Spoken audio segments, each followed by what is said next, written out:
In 2016, Xherdan Shaqiri's shirt got grabbed and torn during a match at the European Championship. Puma had supplied the kit.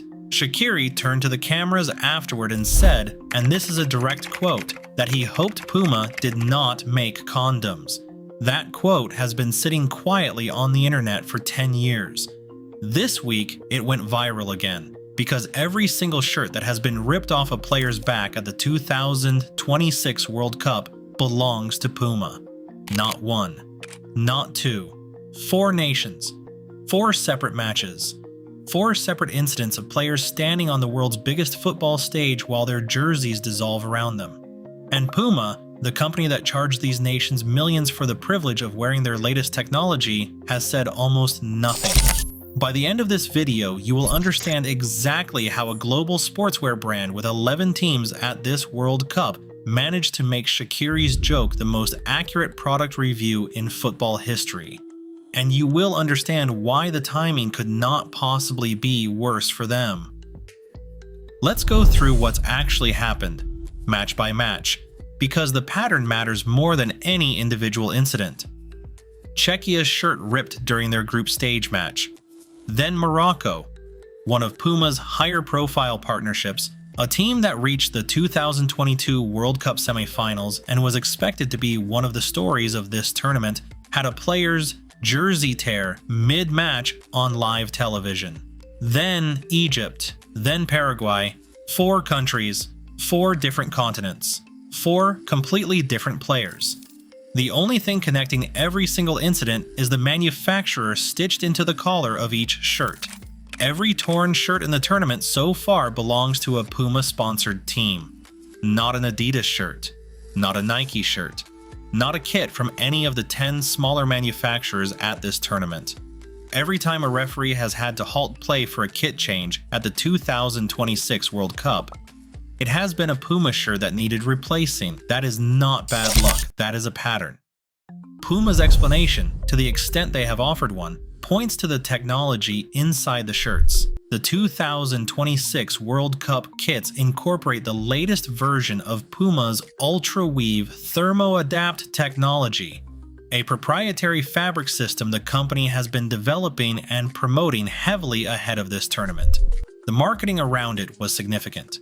Lighter, more breathable, designed to adapt to temperature changes, which matters at a tournament being played in the summer heat of North America. It sounds impressive on paper, on a pitch, in front of a global audience, being grabbed by an opponent during a challenge. It apparently tears like a piece of kitchen roll. The uncomfortable truth about ultra-lightweight performance fabrics is that reducing weight almost always means reducing thickness. And reducing thickness means reduced air resistance. Thermoadapt technology, built to regulate heat, was not, evidently, built to withstand the physical reality of a contested football match where shirts get grabbed, pulled, twisted, and tugged dozens of times per game. The engineering problem is not complicated. You can have a shirt that is cool and light, or you can have a shirt that survives 90 minutes of professional football without turning into confetti. Puma, at this World Cup, appears to have optimized very hard for the first option. Here's where this story stops being just funny and starts being genuinely damaging for Puma, and the timing is the reason why. Because there is a piece of context surrounding this week's shirt-ripping disaster that makes it considerably more embarrassing than it might otherwise have been.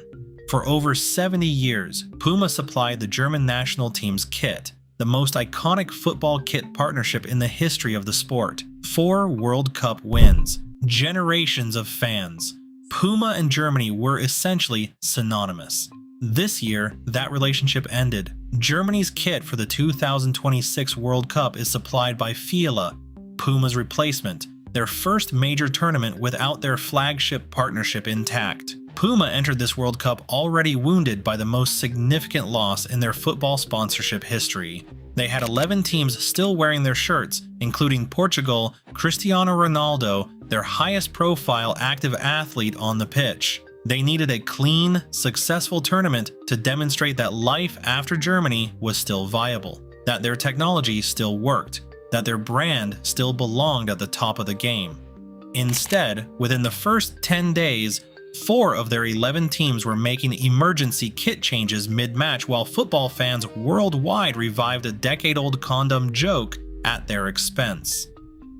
The question nobody from Puma has clearly answered yet, and it is the one that matters most beyond the jokes, is what they are doing about it. The tournament is ongoing.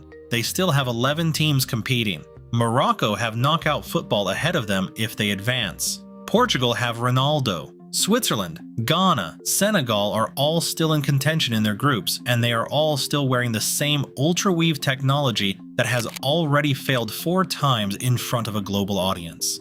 Are the shirts being replaced? Is the technology being modified between matches? Has Puma acknowledged the specific design weakness that is causing the tears?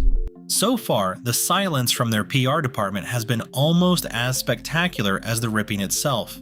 Do you think Puma will sort this out before the knockout rounds, or is it already too late for their reputation? Drop your answer below, because the Shaqiri condom quote trending again suggests football fans have already made up their minds. Shaqiri said it in 2016 as a joke. 10 years later, with shirts dissolving off the backs of 4 World Cup nations while Germany compete in a different brand entirely, it does not quite land as a joke anymore. Puma spent millions being here. They needed this tournament to go right. It is not going right.